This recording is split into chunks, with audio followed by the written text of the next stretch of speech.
બનાવની વિગતો અનુસાર ગત તારીખ 3 મેના રોજ કોસંબાના બુટલેગર જિગ્નેશ કૌશિક પટેલ દ્વારા અંકલેશ્વર તાલુકાના ઉટિયાદરા ગામની શિલાલેખ સોસાયટીમાં ભાડાના મકાનમાં ઇંગ્લિશ દારૂનો જથ્થો સંતાડી રાખેલ છે તેવી બાતમીના આધારે ભરૂચ એલસીબીએ દરોડા પાડ્યા હતા.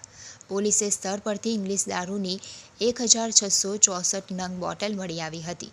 પોલીસે 3 લાખનો દારૂ અને ફોન રોકડા મળી કુલ 4.6 લાખના મુદ્દામાલ સાથે જિગ્નેશ પટેલને ઝડપી પાડ્યો હતો, જ્યારે ઇંગ્લિશ દારૂ મોકલનાર અને મંગાવનાર સહિત 10 ઇસમોને વોન્ટેડ જાહેર કર્યા હતા.